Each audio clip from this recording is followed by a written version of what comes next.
Good morning students. आज हम एक नया चैप्टर शुरू करने वाले हैं इनऑर्गेनिक केमिस्ट्री का, और वो है कोऑर्डिनेशन कंपाउंड, जो कि बहुत इंपॉर्टेंट चैप्टर है, जिसको हम कहते हैं कि आईआईटी या मेन एडवांस या फिर नीट के लिए आप छोड़ के ही मत जाओ। This is the one of them. तो केमिकल बॉन्डिंग और कोऑर्डिनेट कंपाउंड जो है मोस्ट हैपनिंग चैप्टर्स है आपके सिलेबस से। ठीक है, तो आप बिल्कुल ना छोड़ें इसको, पूरा डिटेल में हर चीज पढ़ें, हर टॉपिक।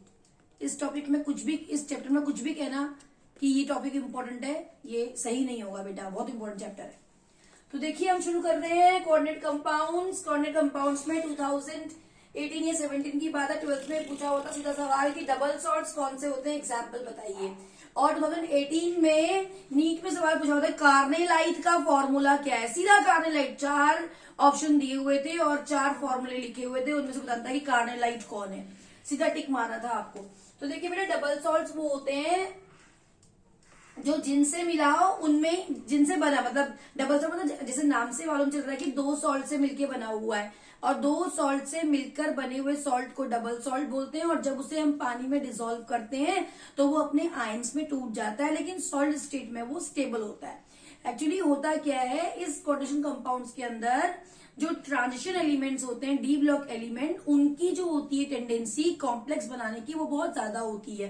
तो वही कॉम्प्लेक्सेस जो होते हैं, कलर्ड कॉम्प्लेक्सेस, वो कैसे कॉम्प्लेक्स होते हैं, बनते हैं वो कोऑर्डिनेट बॉन्ड बनने से। इसलिए इसको हम एक सेपरेट केमिस्ट्री के अंदर पढ़ते हैं, जिसको हम कोऑर्डिनेशन केमिस्ट्री बोलते हैं। आगे चल के केमिस्ट्री बहुत बड़ी हो जाती है, लेकिन आपके सिलेबस में केवल एक ही चैप्टर है कोऑर्डिनेट कंपाउंड्स के नाम से। ठीक है, तो डबल सॉल्ट्स क्या होते हैं, जैसे एलम, मोहर सॉल्ट, कार्नेलाइट। तो इनके फॉर्मूले आपको एग्जैक्ट पता होने चाहिए। जो एलम होता है वो होता है Al2SO4, K2SO4, K2SO4, Al2SO4 का होल थ्राइस, इसको हम पोटैश एलम बोलते हैं, 424H2O। अगर आप इसे वाटर में डिसॉल्व करोगे तो किससे मिलके बना हुआ है ये, एल्यूमिनियम के आयन से, 2 एल्यूमिनियम आयन में और 4 सल्फेट में और 2 पोटेशियम के प्लस आयन में टूट जाएगा, वाटर तो चला ही जाएगा।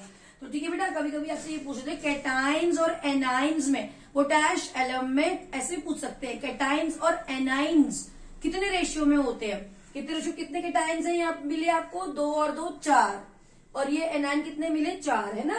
कैटाइन कितने मिले, 4 मिले, एनाइन कितने मिले, 4 मिले। तो आप इस तरीके से देखेंगे कैटाइन और एनाइन का भी रेशियो।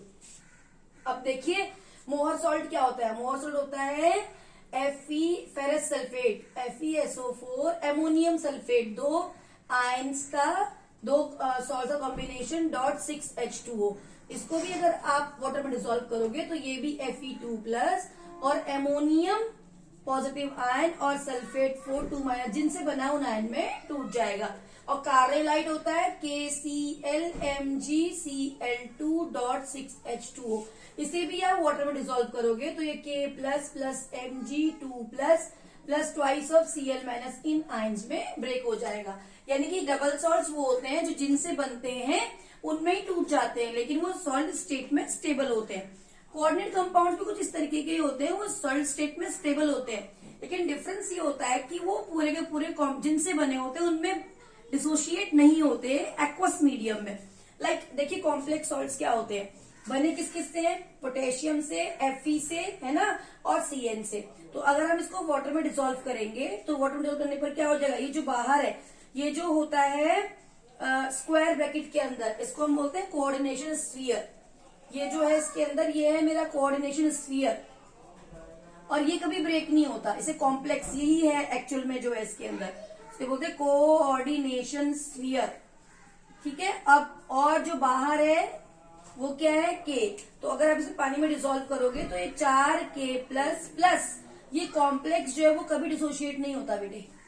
तो ओवरऑल 0 चार्ज, तो 4- और 4K+, यानी कि वाटर में डिसॉल्व किया 1 मोल को तो 4 और 1 5 आयन बने।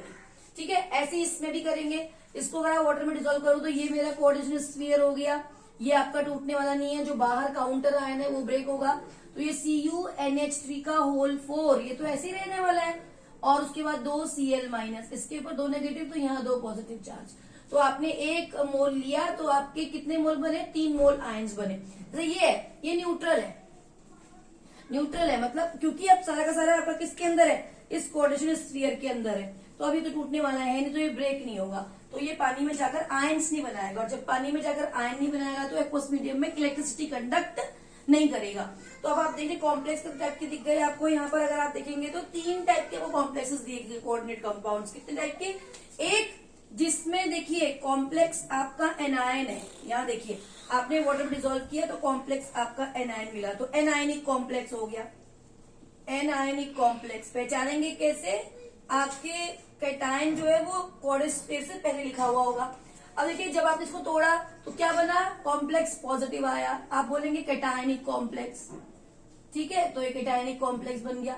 अगला देखिए ब्रेक ही नहीं हुआ है बेटा, है ना, तो ये हो गया न्यूट्रल कॉम्प्लेक्स। तो कॉम्प्लेक्स यहाँ पर 3 टाइप के हो गए, है ना, एक हो गया कैटायनिक कॉम्प्लेक्स, एक एनायनिक कॉम्प्लेक्स और एक न्यूट्रल कॉम्प्लेक्स। तो ये दोनों में डिफरेंस है, इसमें कोऑर्डिनेट बॉन्ड्स बनते हैं और इसमें जिनसे बनते हैं उसमें टूट जाते हैं। इसमें क्या होता है बेटा, स्फीयर ब्रेक नहीं होता। अब देखिए कोऑर्डिनेशन कंपाउंड में बेटा कुछ टर्मिनोलॉजी यूज होती है जो दोनों औरों से अलग है, तो वो क्या चीज है देखिए वो देखते हैं। सबसे पहले हम यहाँ पर यूज करते हैं central metal atom term. Central metal atom, कभी कभी न्यूक्लियर एटम भी बोलते हैं इसको, तो सेंट्रल मेटल आयन भी बोला जाता है। एक्चुअली सेंट्रल मेटल एटम होते क्या है, ये होते हैं ट्रांजिशन एलिमेंट्स। मेन एलिमेंट ये इसकी कहानी है, इसी ने सब कुछ घुमा रखा है हमको। ट्रांजिशन एलिमेंट मान के चलो मैंने कोई एक कंपाउंड लिखा, जैसे मैंने क्या लिखा, CONH3 का होल 6 3 पॉजिटिव। अब ये तो आपको मालूम चल गया कि ये पूरा कोऑर्डिनेशन स्फीयर है, इसके ऊपर पॉजिटिव चार्ज है, तो पूरा कैटायनिक कॉम्प्लेक्स है, ठीक है। अब क्या होता है, तो ये जो कोबाल्ट है, ये जो कोबाल्ट है ये है आपका सेंट्रल मेटल एटम, ठीक है। इसके अंदर क्या होते हैं, एम्प्टी डी ऑर्बिटल्स होते हैं। इलेक्ट्रॉनिक कॉन्फ़िगरेशन आपको मालूम है, आप लिखेंगे तो वहां पर आपको एम्प्टी डी ऑर्बिटल्स मिलेंगे, उन्हीं एम्प्टी डी ऑर्बिटल की कहानी है इसके अंदर। और इसमें क्या होता है, तो एक टर्म हमने यूज करी सेंट्रल मेटल एटम, ठीक। एक टर्म हम यहाँ पर यूज करते हैं लाइगेंड्स। लाइगेंड्स क्या होता है, कोई कोई लिगेंड्स भी बोलते हैं, तो लाइगेंड्स क्या क्या होता है, ये जो होता है लाइगेंड, ये नंबर जितने भी हैं ये वाले, ये इनको लाइगेंड्स बोलते हैं बेटा। और ये जो लाइगेंड्स होते हैं ये डोनर्स होते हैं। डोनर्स मतलब, और डोनर कौन होते हैं, लोन पेयर डोनर कौन होते हैं, लुईस बेसिस, तो ये लुईस बेस होते हैं, ठीक है। तो एक लुईस बेस हो गया, नंबर ऑफ लाइगेंड्स। और लाइगेंड्स जो होते हैं वो डिफरेंट डिफरेंट टाइप्स के होते हैं, देखो कैसे, ये जो लाइगेंड्स हो गए वो न्यूट्रल भी होते हैं, न्यूट्रल लाइगेंड्स होते हैं। ये लाइगेंड्स आपके कैसे हो सकते हैं, न्यूक्लियोफाइल्स भी लाइगेंड्स होते हैं, नेगेटिवली चार्ज्ड, नेगेटिवली चार्ज, जो हम इनको न्यूक्लियोफाइल्स भी बोलते हैं। कहीं कहीं पर आपको लिखा होगा कि न्यूक्लियोफाइल्स आर लाइगेंड्स, तो आप परेशान नहीं होंगे, क्योंकि लाइगेंड्स होने का मतलब है कि ये नहीं है कि उसके ऊपर नेगेटिव चार्ज होना चाहिए, ये है कि उसके ऊपर अनशेयर्ड पेयर होना चाहिए। सो अनशेयर्ड पेयर जिस एटम के ऊपर है वो न्यूट्रल भी हो सकता है, वो नेगेटिवली भी हो सकता है, वो पॉजिटिवली चार्ज भी हो सकता है, लेकिन पॉजिटिव चार्ज स्पीशीज होती है बहुत कम होती है। तो उन तीनों को आपको लर्न करके रखना है कि पॉजिटिव चार्ज क्या होती है, क्योंकि पूछ सकते हैं आपसे। पॉजिटिवली चार्ज जो लाइगेंड्स है वो 3 है यहाँ पर। एक होता है NO+, इसको बोलेंगे नाइट्रोसोनियम। कुछ ना कुछ हिंट आपको वहां पर दी होगी जिससे कि आप आइडेंटिफाई कर सको कि NO क्या है, मतलब कि पॉजिटिव कैटायनिक लाइगेंड की कुछ हिंट न्यूमेरिकल में पक्का दी होगी क्वेश्चन में। एक होता है NO2+, इसको हम बोलते हैं नाइट्रोसिल, ठीक है बेटा। और एक होता है हाइड्राजीनियम। हाइड्राजीन क्या होता है, NH2, तो NH3 है इसके ऊपर पॉजिटिव, ये हाइड्राजीनियम हो गया। तो ये होते हैं मेरे आपके लिए मतलब पॉजिटिवली चार्ज लाइगेंड्स, ठीक है। इन तीनों को तो आपको याद रखना है। नेगेटिवली चार्ज जितने भी न्यूक्लियोफाइल्स होते हैं, मतलब इलेक्ट्रॉन रिच स्पीशीज। न्यूट्रल जो होते हैं वो कौन कौन से होते हैं, न्यूट्रल आपको याद रखना है, जैसे अभी आपने देखा एमोनिया, तो एमोनिया नहीं बोलकर हम इसको यहाँ पर AMMINE लिखते हैं, ध्यान रखेंगे, AMMINE, ये भी एक डिफरेंस है जो आपको ध्यान रखना है। और एक होता है H2O, देखिए H2O के पास ऑक्सीजन के पास 2 अनशेयर्ड पेयर है, तो ये भी डोनर की तरह काम करता है, भी न्यूट्रल, इसमें कोई चार्ज नहीं होता, आपको पता है, वाटर। तो ये हो गया, इसका नाम होता है वाटर, मतलब इसको हम एक्वा बोलते हैं। और एक होता है CO, कार्बोनाइल, कार्बन डाइऑक्साइड, नहीं ऑक्सीजन सबको मालूम है, इसके पास अनशेयर्ड पेयर होगा तो हम इसको बोलेंगे कार्बोनाइल। कार्बन मोनोऑक्साइड तो उसको हम कार्बोनाइल बोलते हैं बेटा। एक और न्यूट्रल होता है, हम उसको ईन बोलते हैं। ईन क्या होता है? ये होता है इथाइलिन इथेन 1,2 डाइअमीन, देखो उसका नाम होता है इथेन 1,2 डाइअमीन। बड़ा लाइगेंड है डाइअमीन, तो ये भी न्यूट्रल में ही आता है। जैसे इथेन का मतलब हो गया 2 कार्बन, 1,2 डाइअमीन का मतलब हो गया इधर भी NH2 इधर भी NH2 और इसको CH2 और CH2, इस पे लोन पेयर इस पे लोन पेयर, ठीक है। इसको हम AA टाइप भी लिखते हैं। अभी आगे पढ़ोगे तो आपको वहां AA टाइप। AA क्यों लिखा है? क्योंकि जो डोनर एटम है ना वो सेम है। देखो यहाँ पे भी डोनर N है, यहाँ पे भी डोनर N है, तो हमने दोनों को सेम AA टाइप लिख दिया। और एक और न्यूट्रल होता है जो मैं यहाँ पे लिख देती हूँ, 5th टाइप, वो है फॉस्फीन। आपको फॉस्फीन भी मिलेगा तो आप तब भी PH3, हालांकि टॉक्सिक गैस होती है लेकिन ये भी लाइगेंड की तरह अगर आएगी तो आप न्यूट्रल के अंदर लोगे। एक और होता है न्यूट्रल जिसको हम पढ़ते हैं pyridine. Pyridine is a very good base. और C5H5N, इसको PY से लिखेंगे सिंबल से, ठीक है बेटा। तो ये न्यूट्रल लाइगेंड्स है। तो लाइगेंड के टाइप के होते हैं 3 टाइप के। जो डोनर्स होते हैं जो पूरा एक लोन पेयर देते हैं, एक ऑर्बिटल में 2 इलेक्ट्रॉन रहते हैं, और ये जो डोनर्स होते हैं पूरे के पूरे 2 इलेक्ट्रॉन देते हैं। तो क्या बन जाता है उनके बीच में? Coordinate bond. तो कैसे बनता है कोऑर्डिनेट बॉन्ड, और इनका नाम कोऑर्डिनेशन स्फीयर क्यों है? अब देखते हैं। देखो इसको मिटाते हैं और फिर देखते हैं कि कैसे हमारे पास बना।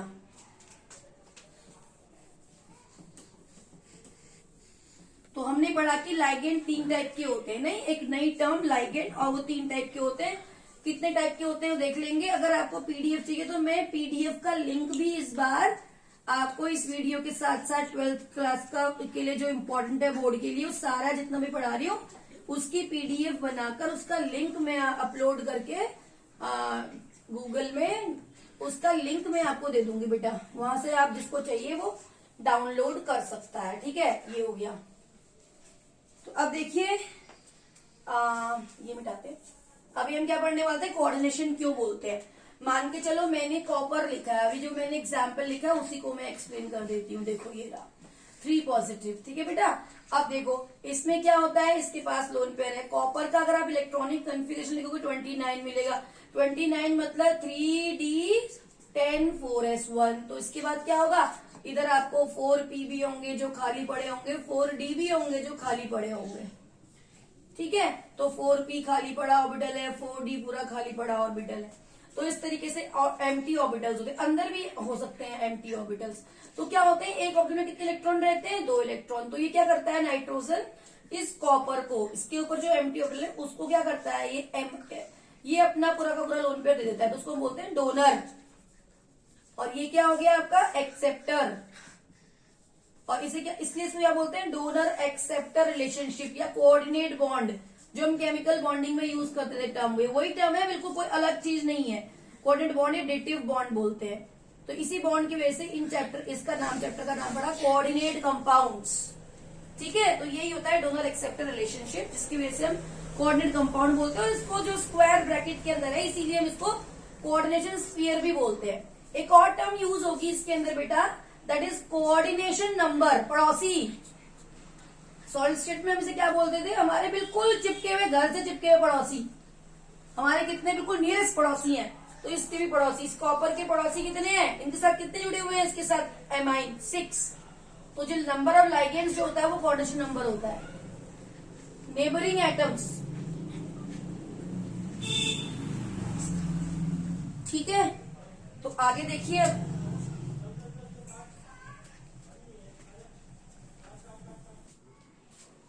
अब पढ़ते हैं कि लाइगेंड्स कितने टाइप के होते हैं।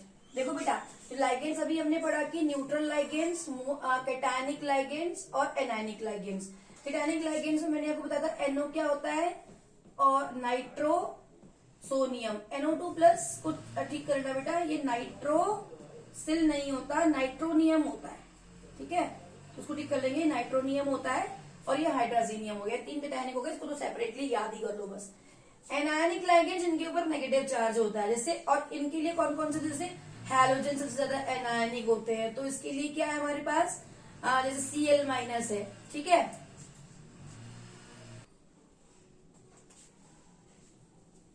Br माइनस I माइनस, ठीक है बेटा।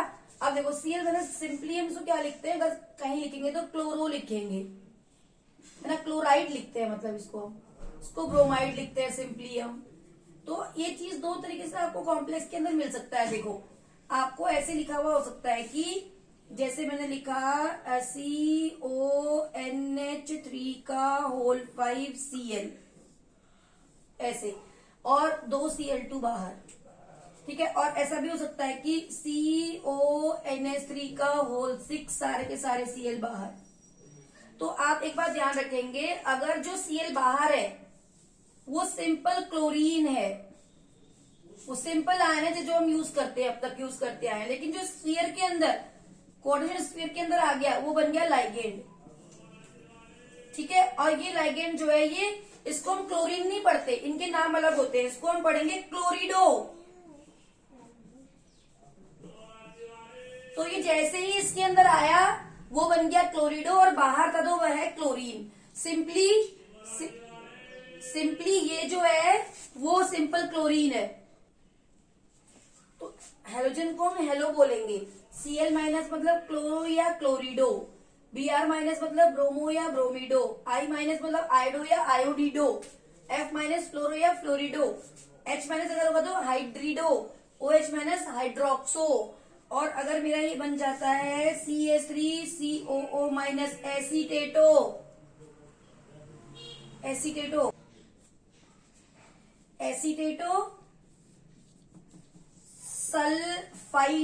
सल्फाइड है ना, सल्फाइडो, SO4 माइनस सल्फेटो। लेकिन ये तभी होंगे जब ये लास्ट स्फीयर के अंदर रखे हो, मतलब जब ये लाइगेंड्स हो। और क्या हो सकता है, CO3 minus carbonato, NH2 minus एमिडो,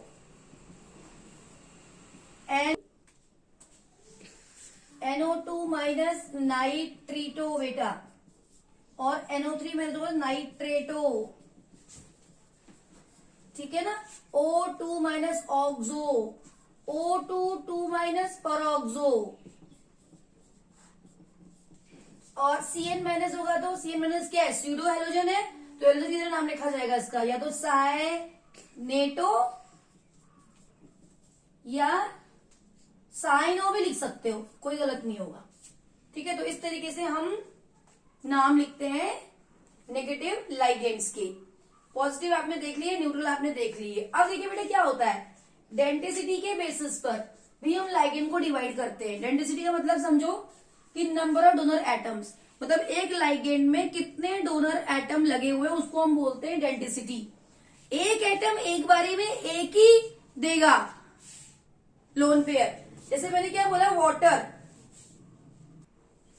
जैसे वाटर है H2O, ऑक्सीजन के पास है तो 2 लोन पेयर, लेकिन ये एक ही लोन पेयर देगा एक बारी, बस एक लोन पेयर देगा, तो ये मोनोडेंटेड हो गया क्योंकि एक ही एटम इसके ऊपर डोनर है। तो जो मोनोडेंटेड होते हैं जिनके पास 1 डोनर एटम होता है, तो जितने भी अभी तक हमने पढ़े वो सारे 1 डोनर एटम वाले थे, ठीक है, चाहे वो न्यूट्रल थे, चाहे वो पॉजिटिव थे, चाहे वो नेगेटिव थे, अभी तक जितने पढ़े वो सारे मोनोडेंटेड है।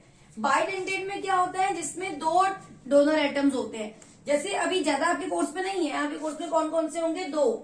एक होता है ईन, उसको हम बोलते हैं इथेन, अभी थोड़ी देर पहले बात कर चुकी हूँ, इथेन 1,2 डाइएमीन। तो इसमें भी क्या है, 2 डोनर एटम है। अगर आप इसका स्ट्रक्चर लिखो CH2 NH2 NH2, देखिए इसके पास एक लोन पेयर है, इसके पास एक लोन पेयर है, तो 2 है, तो उसको में हम A टाइप भी लिखेंगे, ठीक है। एक होता है जो आपके कोर्स में ग्लाइसिनेटो भी है बेटा, उसका नाम क्या होता है, ग्लाइसिन। इस तरफ से एक तरफ से NH2 डोनर होता है, CH2, और फिर इधर से होगा C double bond O minus, ये डोनर एटम हो गया, ये हो गया डोनर एटम, ठीक है। तो 2 डोनर हो गए, यहाँ पे N डोनर है, यहाँ पर O डोनर, दोनों डिफरेंट है, तो हम इसको AB टाइप भी लिखते हैं।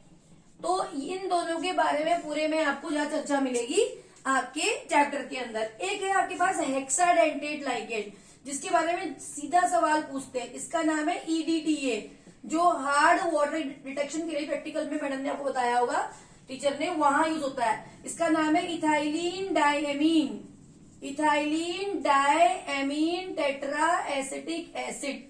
तो इसको कैसे लिखेंगे, पहले आपको उसका स्ट्रक्चर पता होना चाहिए। ईडीटीए के ऊपर हम 4 नेगेटिव चार्ज लिखते हैं, 4 नेगेटिव चार्जेस के ऊपर। इसका स्ट्रक्चर कैसे होता है देखिए, तो ये देखिए हेक्साडेंटेड लाइगेंड है ईडीटीए, 4 नेगेटिव चार्ज। ये देखिए ethylene diamine tetra acetic acid, tetra acidic 4 acidic होंगे, H देने के बाद पानी में ये 1 नेगेटिव कैरी करेगा, ये 1 नेगेटिव कैरी करेगा, ये 1 नेगेटिव, ये 1 नेगेटिव, 4 नेगेटिव हुए। और नाइट्रोजन तो आपको मालूम है 3 बॉन्ड बनाकर एक लोन पेयर रखता है, तो यहाँ डोनर हो गया, तो इसकी वजह से न्यूट्रल हो गया। तो ये 4 जो एसीटेट हुए हैं, एसीटेट लगे हुए हैं, इनकी वजह से नेगेटिव चार्ज। और डोनर लेकिन ये भी है, ये भी देगा, ये भी देगा, ये भी देगा, ये भी देगा, ये भी देगा, ये भी। तो ये हेक्साडेंटेड लाइगेंड है बेटा, जो आपको याद रखना है। बहुत सारे लाइगेंड होते हैं, फालतू पढ़ना नहीं, उतना ही पढ़े से आपके सिलेबस में। तो इतना आपके लाइगेंड के लिए बहुत पूरा हो गया है कोऑर्डिनेशन कंपाउंड में जो जो एंटिटीज आपकी यूज होने वाली होती हैं। ठीक है, अब हम जो नेक्स्ट पढ़ेंगे वो पढ़ेंगे आईयूपीएससी नेमिंग। तो चलते हैं आईयूपीएससी नेमिंग की तरफ, नेक्स्ट वीडियो में पढ़ेंगे। आज के लिए इतना ही इस वीडियो के लिए, ठीक है बेटा। और इसकी पीडीएफ आपको मिल जाएगी, पहले भी कह चुकी हूँ। ऑल दी बेस्ट, पढ़ते रहिए, मजे करिए, तब तक के लिए टेक केयर।